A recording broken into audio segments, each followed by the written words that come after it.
Bonjour à toutes et à tous et bienvenue dans le podcast Crochet et vous. Je suis très contente de vous accueillir de nouveau pour un épisode numéro 42. En premier lieu, je voudrais souhaiter un très joyeux anniversaire à Debo qui a eu son anniversaire cette semaine. Donc un très très joyeux anniversaire et un grand merci à toi pour toutes ces vidéos, pour tous ces partages qui sont vraiment intéressants et que les auditeurs et les auditrices adorent. Donc aujourd'hui, je vais vous présenter ce livre sur les gnomes amigurumi. J'en ai croisé un paquet sur internet. C'est vraiment quelque chose qui vous plaît beaucoup. Alors, il n'est pas en lien avec notre invité du jour. Je n'ai pas réussi à avoir une interview complète de l'auteur de ce livre, bien que elle m'a réservé une petite surprise que je vais vous partager très vite. On va tout de suite commencer avec la découverte de ce livre, qui est un livre très bien conçu.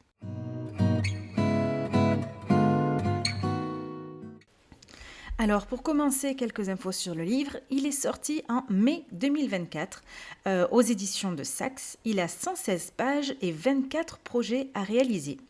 Il est au prix de 16,90 € et les fils principalement utilisés dans cet ouvrage sont les fils Shipsheeze. Je vous montre tout ça de plus près.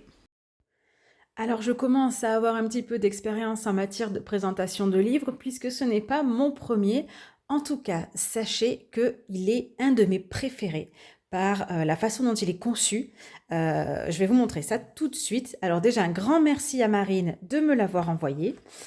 Et c'est un livre qui est très touchant dès le départ puisqu'il est réalisé par des Ukrainiens et Ukrainiennes, donc qui sont deux dames, et un monsieur qui est là pour la photo. Donc le départ, elles expliquent dans quelles conditions elles ont sorti ce livre malgré la guerre en Ukraine. Et c'est très touchant et on a vraiment envie de les soutenir parce que malgré une vie très compliquée, elles arrivent à continuer à faire vivre leur passion et c'est très important et c'est vraiment très bien dit. Vous avez ici en tout début tous les gnomes que vous pourrez réaliser grâce à ce livre. Alors bien sûr, vous pouvez les faire un petit peu à votre sauce, mais il n'y a pas grand chose à changer parce qu'ils sont vraiment très sympas. Et il y en a pour toutes les saisons. C'est ce que j'ai trouvé vraiment très chouette. Donc vous pouvez passer sur le printemps, l'été. Il y a un petit côté Saint-Valentin.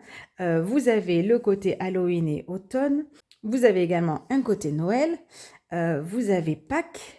Vous avez vraiment toutes les saisons et sur la table, ça peut être une déco assez sympa, d'autant plus que celui de Pâques est conçu pour accueillir des chocolats à l'intérieur en relevant le bonnet.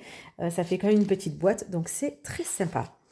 Vous avez bien sûr les équipements de base et les pelotes, le nombre de pelotes ou le type de pelote, si c'est super fin, enfin vous avez vraiment toutes les explications.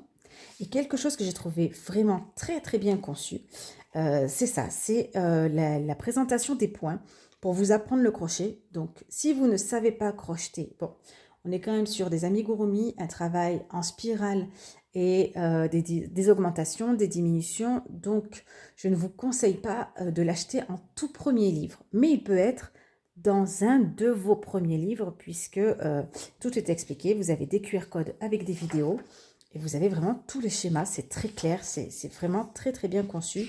J'ai beaucoup aimé cette partie qui parfois peut être un petit peu, j'ai envie de dire entre guillemets, brouillon avec des explications à droite à gauche très longues. Là non, c'est vraiment ligne par ligne et c'est très bien conçu. Vous avez également les abréviations qui sont là-haut. Et puis ensuite, c'est parti, on attaque dès le départ. Personnellement, j'ai besoin que ce soit très clair, très net, coloré. Et là, c'est parfait. Chaque tour ou rang est écrit en rouge. Vous avez à la fin, à chaque fois, le nombre de mailles que vous êtes censé avoir à la fin du tour ou du rang. Alors ça, c'est vrai qu'on le croise de plus en plus dans les livres. Mais c'est vrai que là, ça m'a beaucoup plu. C'est très, très bien expliqué. Et vous avez toutes les photos qui correspondent bien au petit temps où on peut se dire, tiens, là, comment je fais exactement? Il y a le chiffre, vous vous reportez et vous avez la photo qui vous explique. C'est très bien rangé, j'ai envie de dire. Et ça me plaît beaucoup. J'ai oublié de vous parler de ce QR code.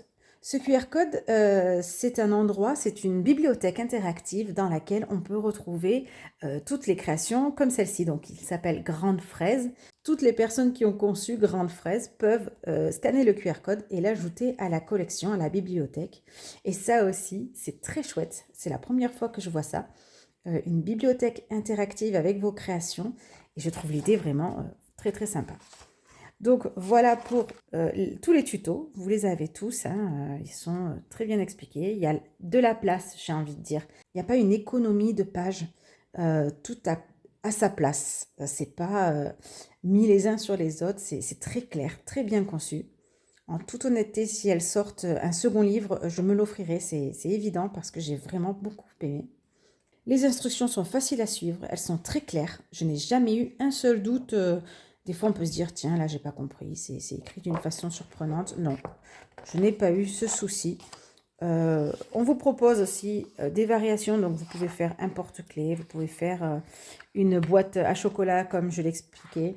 Vraiment, pour moi, dans mon top 3 des livres, je vous le conseille plus. Il m'a vraiment beaucoup plu. Donc, si vous avez envie de vous faire plaisir avec des gnomes, sautez dessus. Voilà. Alors, comme souvent, vous allez vous dire que tout ce que je vous montre, je trouve ça génial et c'est fabuleux et j'ai peu d'aspects négatifs à vous dire. Bien, en réalité, la chose est que ce que je vous présente ici, ce sont uniquement des choses que j'ai choisies. Jamais je ne vous présente un livre que l'on m'a imposé, une création ou une créatrice que l'on m'a imposée. À chaque fois, je choisis, donc je suis toujours très contente, émerveillée et j'ai beaucoup de mal à vous montrer les aspects négatifs. Sachez que si il y a un livre qui vous plaît beaucoup et que vous ne le voyez pas dans mon podcast, c'est peut-être parce que ça me parle pas trop ce qui est proposé dedans. En tout cas, n'hésitez pas quand même à me parler de certains livres qui vous donnent envie, des livres que vous aimeriez vous offrir. Vous pouvez commenter, vous pouvez m'envoyer un mail, me contacter sur les réseaux et me dire voilà, ce livre me plaît bien, mais j'hésite à l'acheter, qu'est-ce que tu en penses? Et je ferai une rubrique, je présenterai ce livre à la communauté Crochet dans ce podcast. C'est avec grand plaisir. Alors, comme je le disais, c'était un petit peu compliqué d'avoir une interview, de l'auteure de ce livre puisqu'elle était, bien occupée et elle m'a expliqué que c'est vrai que ses journées étaient très, très longues.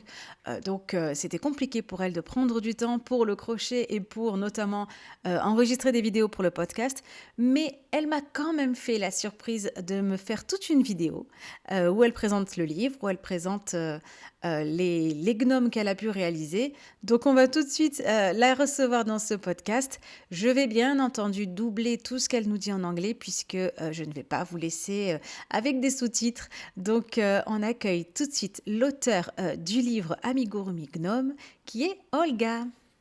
Hello Aurélie and Bonjour all Aurélie et à Aurélies tous friends. tes amis. Thank you so much Merci for beaucoup de featuring nous us avoir in mis your en avant dans podcast. ton It podcast. is funny because we C'est do drôle not parce que nous have n'avons pas French encore de version version of the book française du yet, livre, mais but toi, tu l'as. you have it and we Et nous hope espérons que you're vous allez going to apprécier enjoy crocheter crocheting tous ces all these magnifiques beautiful modèles. guys. We spent half a Nous year avons passé working on 6 this mois à project travailler sur ce and we are projet really et nous sommes grateful vraiment to our reconnaissants envers notre publisher éditeur amigurumi.com amigurumi.com for de nous avoir inviting invités us et d'avoir and rendu for possible notre making rêve it de créer possible ce for livre. our dream of creating a book to come true. We are super happy Nous our sommes book is super heureux que translated notre into livre soit French traduit en and français we et nous hope espérons que vous all tous of you guys passerez de will have nombreuses heures de a lot bonheur of à happy crocheter ces hours magnifiques gnomes. crocheting these beautiful gnomes. Thank you, Merci Aurélie, for Aurélie de nous avoir inviting invités. us. Nous We te are souhaitons, wishing ainsi qu'à tes you abonnés, and all tout le your meilleur et followers un joyeux all crochet. the best and happy crocheting. Eh bien voilà, un grand merci Olga pour cette vidéo. J'étais très contente de la recevoir et je suis très contente de la partager avec vous. Alors, je lui souhaitais un bon anniversaire en début de cet épisode. On va continuer avec Débo Créa, qui a un petit peu envie de râler comme ça lui prend de temps en temps dans ce podcast. Elle aime bien de temps en temps se plaindre d'un souci qu'elle rencontre au crochet et que du coup, je suis sûre, vous êtes nombreux et nombreuses à rencontrer également.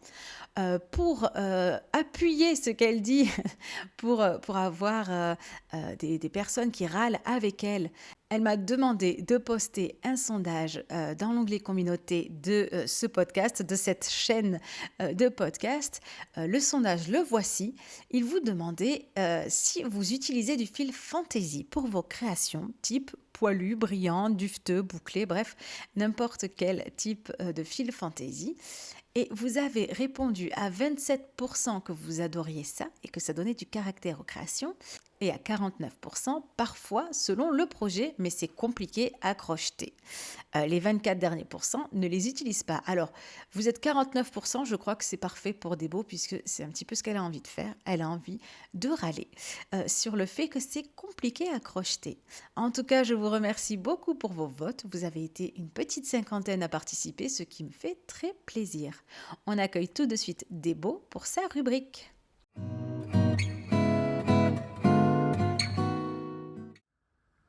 Bonjour à tous, j'espère que vous allez bien. Bon, aujourd'hui j'ouvre de nouveau le bureau des plaintes. Et oui, je vais porter plainte contre le fil Fantaisie cette fois-ci parce que c'est vraiment un fil, chaque fois que je l'utilise, j'avoue je me plains un peu quand je crochette. Du coup, je perds un peu patience et du coup, voilà, je voulais vous les présenter 3 types de fil Fantaisie afin de vous donner quelques petits conseils si vous voulez les utiliser ou si vous êtes comme moi, vous voulez vous plaindre, voilà, ça sera l'occasion. Donc pour commencer, je vais débuter par le fil chenille, dont je vous avais déjà parlé dans une ancienne rubrique. Et parce que ces derniers temps, j'en ai pas mal utilisé pour ma nouvelle collection de marque-pages, même pour faire cette jolie petite vache de My by Zazie, si vous voulez. Le tuto est gratuit sur son compte. Et c'est vrai qu'à chaque fois que je demande sur Instagram ce que vous pensez du fil chenille, tout le monde dit « Ah oui, le rendu c'est chouette, c'est doux, c'est vraiment sympa ».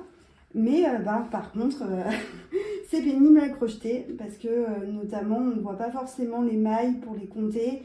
C'est assez fragile pour faire le cercle magique, comme je disais la dernière fois, il faut vraiment du fil de bonne qualité. Donc voilà, c'est vraiment... alors moi, je l'utilise quand même parce que j'adore vraiment le rendu. Mais le petit conseil que je peux faire, si vous voulez débuter avec du fil chenille, c'est aussi, maintenant qu'à force de l'utiliser, c'est peut-être pas commencer avec du fil clair ou du très foncé. Parce que là, on verra encore moins le nombre de mailles où vous en êtes dans le rang. Après, si vous en loupez un ou deux, c'est pas très grave. Hein, mais c'est vrai que voilà, il faut aussi être patience. Voilà, ensuite, le fil Fantaisie... que j'ai utilisé récemment pour ma petite sirène. En fait, je l'avais déjà utilisé pour faire ses petits bonnets lors de Noël. Ce que j'aime pas trop, c'est en fait le toucher qu'on crochette, c'est pas doux en fait, comme le coton ou le chenille. Du coup, je conseillerais pas de faire des grosses pièces avec. Par contre, c'est vrai que c'est sympa que, par exemple, pour Noël, ça donne un petit côté brillant. Du coup, moi, je l'utilise pour vraiment des petites touches. Par exemple, comme pour la vache ici, je voulais mettre un peu de brillant. Ou pour ma sirène, pour la petite fleur, les petits détails. Et par contre, je vous conseille vraiment d'utiliser la bonne taille de crochet qui est marquée sur la pelote. Parce qu'en effet, si vous utilisez plus petit, alors j'avais essayé pour ma fleur pour faire quelque chose de fin. En fait, après, comme vous pouvez voir, en fait, on peut passer dans le fil en fait. Et du coup, là, vous pouvez perdre très beaucoup la patience, s'énerver. Donc moi, j'ai fait les frais pour ma fleur et du coup, en fait, j'ai dit dans mon tuto d'utiliser un plus gros crochet pour cette partie-là uniquement parce que sinon, s'il faut être poli, on pète un peu un plomb.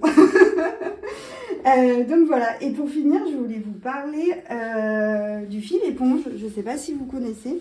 C'est pour faire par exemple des éponges. Alors moi, je l'utilise pas pour faire des éponges, je fais des petits gris-gris comme ce petit cœur. Et en fait, franchement, c'est aussi galère. Le toucher, c'est pas non plus super. Mais surtout, pour voir les mailles, c'est vrai que il faut être encore plus patient que le fil chenille, je trouve.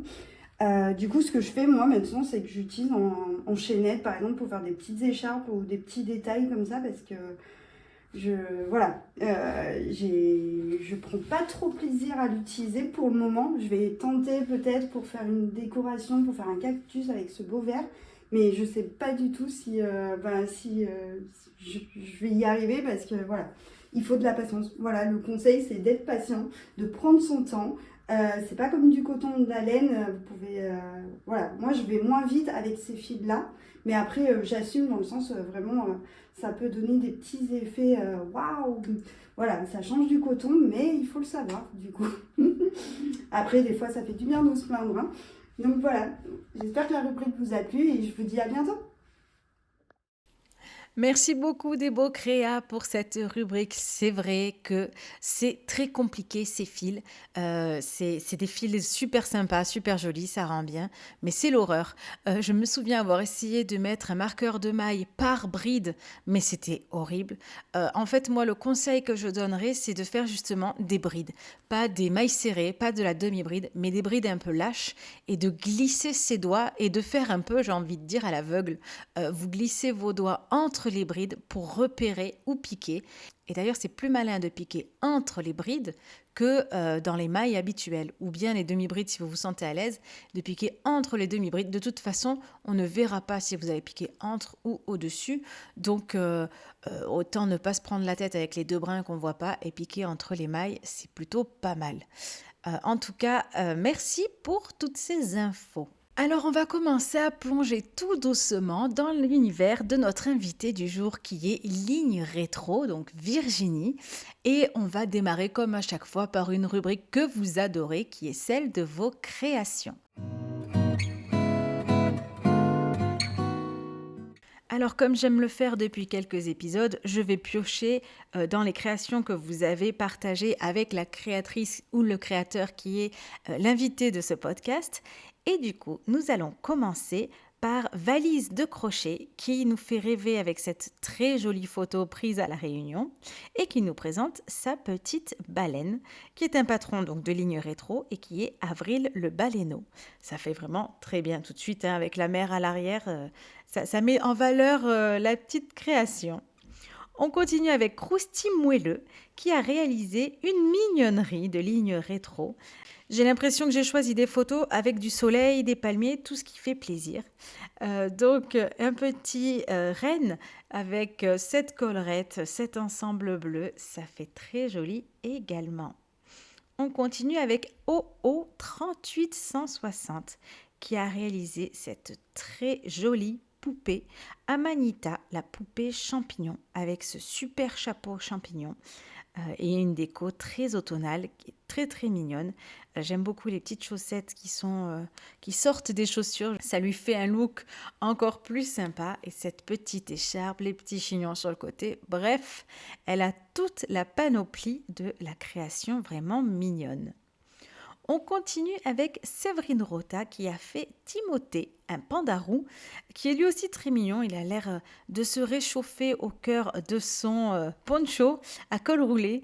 Il a une bonne tête et j'aime beaucoup ses détails dans ses oreilles, sur ses joues. Il est vraiment très bien réalisé. Crochet Genevois nous présente Mimi la petite souris qui a l'air d'être la souris qui récolte les dents des enfants. Elle est mignonne également avec ses très grandes oreilles, c'est très joli. Et elle vient d'un tuto signé Ligne Rétro. On termine avec la malle de Charlie et cette très jolie Apolline dans sa tenue d'hiver. Alors on parlait tout à l'heure des cotons compliqués à crocheter, des cotons fantaisie. Les fils fantaisie, eh bien là c'est très malin d'avoir utilisé ce fil fantaisie pour faire la bordure. Ça simplifie grandement la chose et ça rend super joli. La bordure de ce manteau est très très mignonne, ça donne tout de suite un aspect très classe. Cette poupée est vraiment adorable avec son petit cache-oreille pour lui tenir chaud, ses bottes. Elle a vraiment la classe. Une très belle réalisation également. Merci à vous pour toutes ces belles créations qui font vivre le crochet et qui font vivre ces créatrices qu'on aime tellement, qui nous font des tutos, qui nous font des patrons, qui passent des heures. Croyez-moi, je sais ce que c'est. Donc un grand merci à vous toutes et tous pour ce travail. Alors, on va tout de suite accueillir notre invitée du jour. Si vous êtes des accros du crochet, vous avez forcément entendu parler d'elle. C'est Virginie de Ligne Rétro. Vous avez dû croiser ses créations sur Internet. Ce sont souvent de jolies mignonneries, comme j'ai pu lire plusieurs fois dans les commentaires. Elle a écrit plusieurs livres. Elle en a écrit 4 et son 5e est en cours. Et sur son site, vous pouvez retrouver des kits, des tutos et même des produits finis.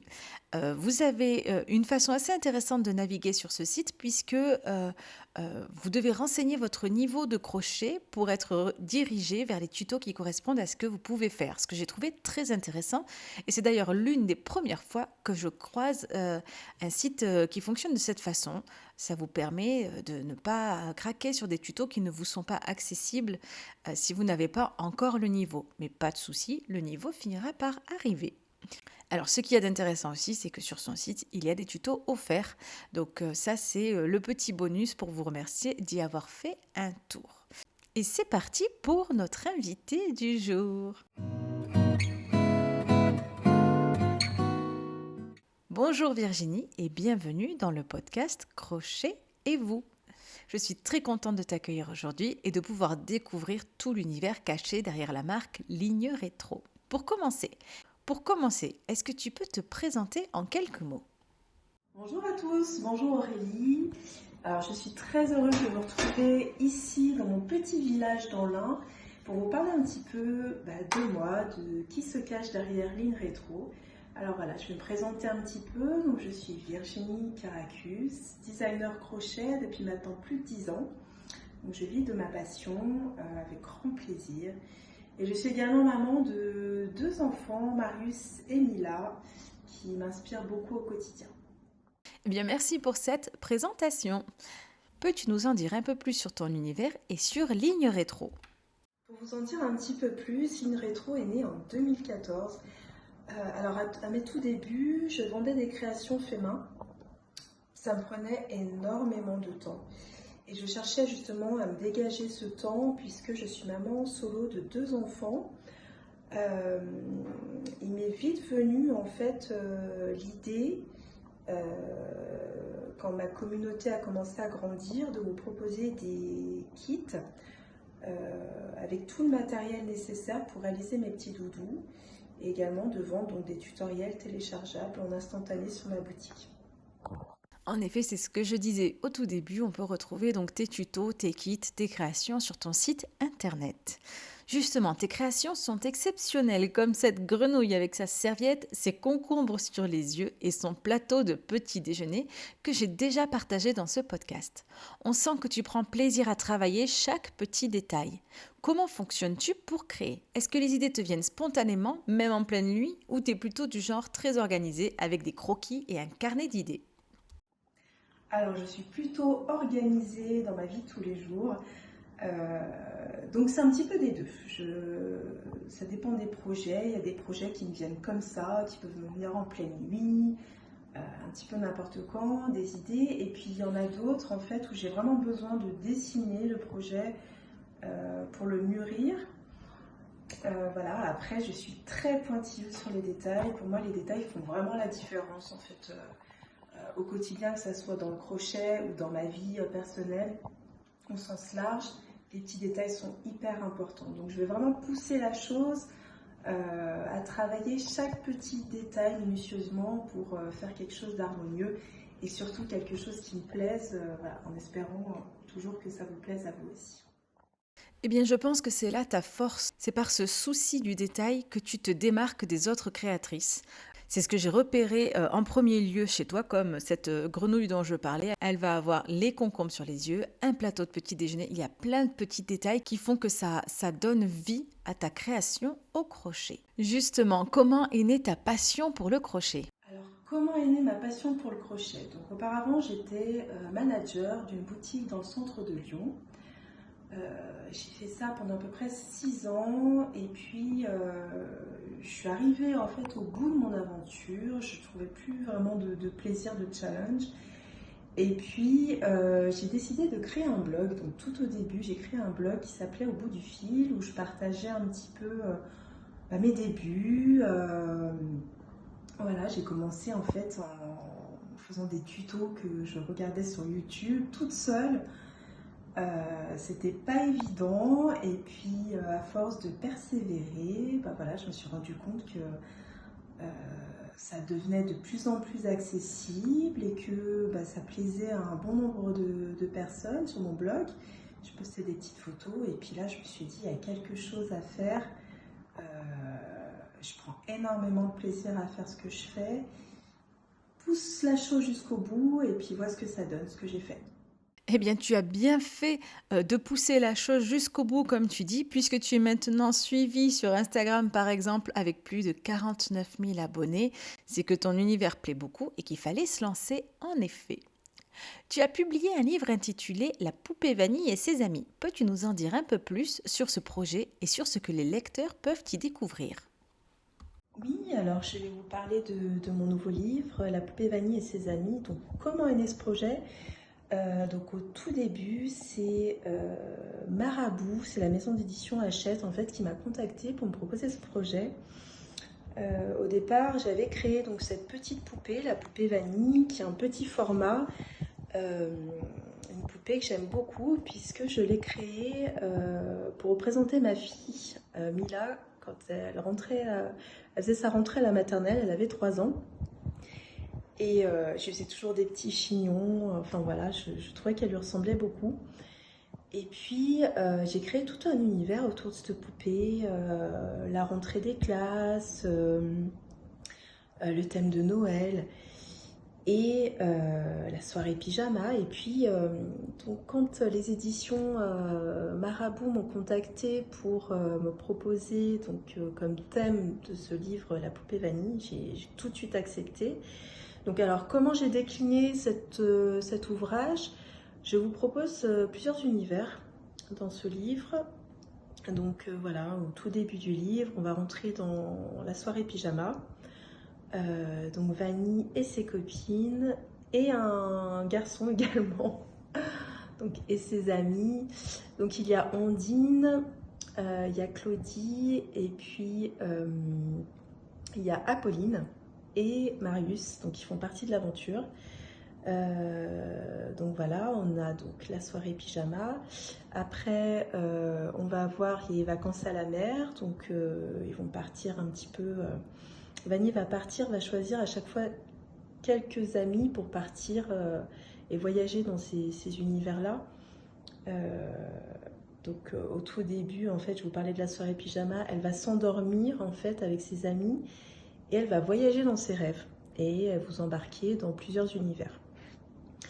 Donc voilà, on va se retrouver à la mer, on va se retrouver au pôle Nord et puis on va se retrouver au carnaval. Donc voilà, vous allez pouvoir retrouver plein de tutoriels, plein de tenues, des univers assez variés. Alors l'avantage en fait que vous allez avoir dans cet ouvrage, c'est que les proportions des vêtements s'adaptent sur toutes les poupées. Ce qui va changer, ça va être la taille des jambes, et le gabarit en lui-même de la poupée reste semblable. Donc vous allez pouvoir intervertir les vêtements, par exemple entre Vanille, entre Ondine et Claudie. Donc je trouve que c'est assez riche, on peut vite laisser cours à sa créativité en fait en changeant les couleurs, en rajoutant 1 ou 2 rangs sur une robe par exemple, et c'est assez pratique et c'est très ludique du coup d'avancer comme ça dans un ouvrage où on a un peu quartier libre, on peut laisser parler son imagination. C'est ce que j'ai voulu retransmettre en fait. Alors ça, c'est ce qui me semble le plus important. Quand on achète un ouvrage et qu'on est coincé, bloqué, il ne faut pas oublier qu'on fait quand même de la création. Donc quand on est coincé, c'est très très compliqué. En tout cas pour moi, j'ai toujours envie de rajouter un petit truc à ma sauce. Et le type d'ouvrage comme le tien, le type de livre qui ouvre la porte à la créativité, je trouve ça génial.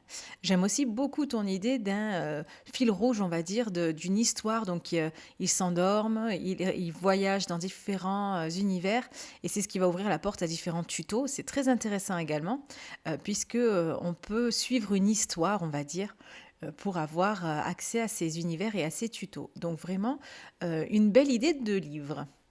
Alors, me promenant sur ton profil Instagram, j'ai pu voir une photo complètement incroyable. Alors, on peut voir une de tes créations dans les mains de la chanteuse Pink. Est-ce que tu peux nous raconter comment cela est arrivé ? C'est une anecdote vraiment incroyable. J'en revenais pas moi-même en fait.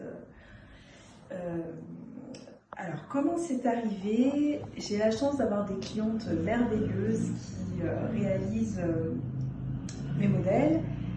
Et là, en l'occurrence, donc c'est une cliente qui avait crocheté Lucrèce la grenouille et qui se rendait en Belgique à un concert de Pink, un festival. Elle lui a lancé ma grenouille sur scène. Il faut savoir que Pink est fan de grenouilles et que du coup, quand elle l'a vue, elle est vraiment tombée en amour. Donc elle a posé avec, elle est restée sur scène avec Lucrèce. Et puis, ma cliente a pu rencontrer Pink en coulisses, a pu lui échanger mes coordonnées, voilà, lui dire que la créatrice était Line Rétro, lui donner une petite carte. Et puis, je trouvais ça vraiment formidable. Il faut savoir aussi que Pink, le lendemain, a fait les premières pages de la presse en Belgique avec Lucrèce. C'est pas rien, c'est une belle publicité et je remercie encore ma cliente d'avoir osé tenter cette expérience. C'est assez incroyable. Ah mais c'est complètement dingue qu'elle l'ait attrapé, qu'elle l'ait posé avec, qu'ensuite ça se soit retrouvé dans les journaux. C'est une histoire complètement dingue et c'est génial. Je trouve ça vraiment génial. Alors, tes créations sont colorées, pleines de charme et parfaitement mises en valeur sur Instagram et ton site internet. Comment as-tu appris à faire de si belles photos? Est-ce que tu as des conseils pour nos auditeurs et auditrices qui souhaiteraient améliorer leur propre mise en scène? Alors, je suis complètement autodidacte en fait dans la photo. J'ai appris sur le tas. Pour moi, voilà, comme je vous ai expliqué précédemment, les détails sont très importants. La photo en fait partie. Donc, comment je peux mettre en valeur des photos? Alors déjà, il va falloir penser au décor, à la thématique, aux couleurs qui peuvent se fondre avec le petit doudou. Donc pour cela, j'utilise des fonds photos, donc soit des fonds photos en vinyle qu'on peut nettoyer facilement. Là, je vais faire un petit peu de pub gratuite. Ou alors des fonds photos que j'achète chez Bureau Valet.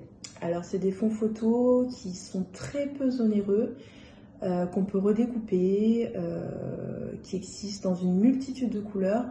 Donc, ça va vous permettre vraiment de travailler sur les détails, de créer des petits décors super rigolos et puis de vous démarquer en fait un petit peu parce que je trouve que prendre une photo comme ça sur un fond blanc tout neutre, ça me lasse un petit peu. Voilà, quand on cherche justement des créatrices qui nous inspirent, on va chercher aussi un univers et je pense que ça fait vraiment partie, voilà, ça fait vraiment partie du créateur de travailler ce contenu-là, de travailler ses photos, de travailler ses décors.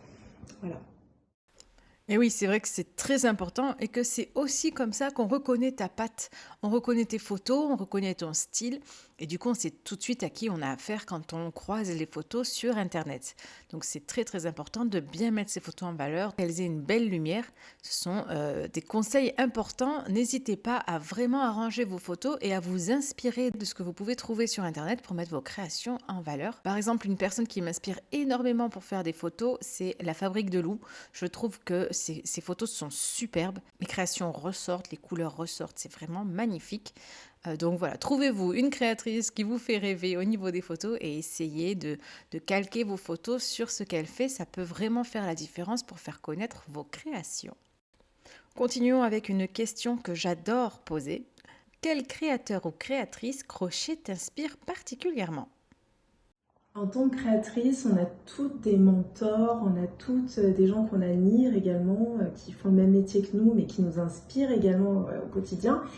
Et quand j'ai commencé le crochet, il y a plus de 10 ans, il y a une personne qui s'est démarquée, donc c'est Lali Lala. Tout le monde la connaît, son univers est fabuleux. J'adore les personnages qu'elle propose, c'est varié, c'est coloré. C'est fun en fait. Et ce que j'aime dans le crochet justement, c'est ce petit côté fun, un petit peu décalé, où on ose tout, il y a plein de couleurs et c'est vraiment ce qui me plaît chez elle. Ah oui, Lali Lala, dans ce podcast, on en entend beaucoup parler. Alors, on n'a pas encore parlé de crochet pur et dur, j'ai envie de dire. Quel matériel utilises-tu dans ton travail? Est-ce qu'il y a des marques de fils et des crochets que tu nous recommandes? Donc il existe une multitude de fils, de fournisseurs, de coton.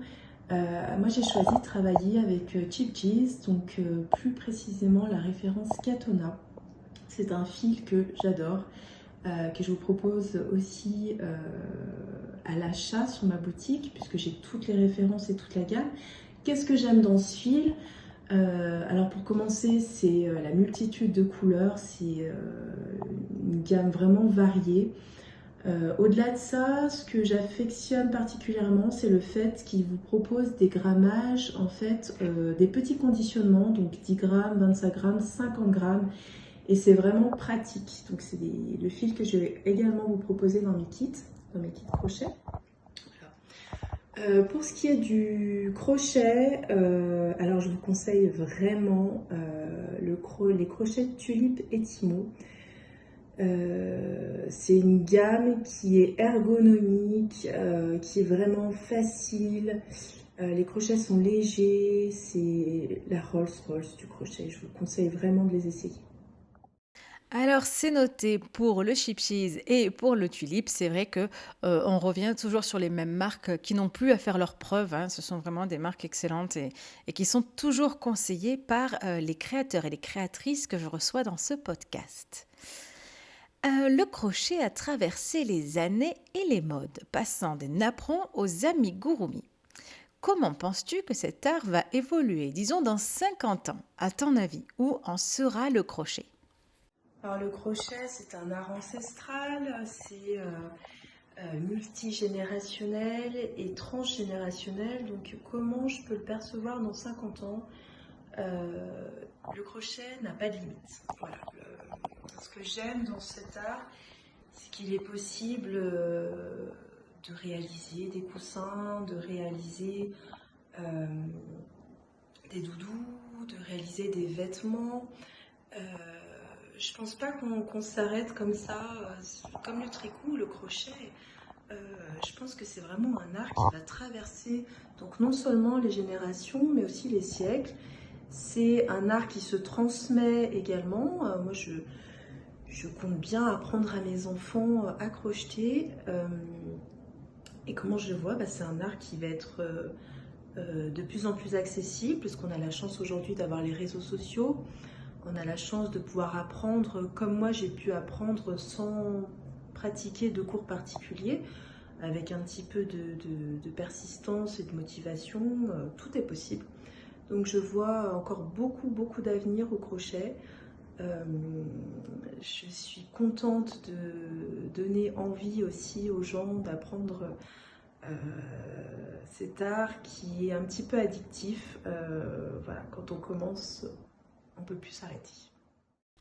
Ah oui, la fameuse phrase je finis mon rang et j'arrive, qui est en réalité je finis mes 10 rangs et j'arrive. C'est vrai que c'est très addictif et que c'est aussi très bon pour lâcher prise, pour se ressourcer. C'est équivalent à de la méditation, paraît-il. Pour terminer, quels sont les projets futurs pour Ligne Rétro? Envisages-tu de nouvelles collections ou des collaborations?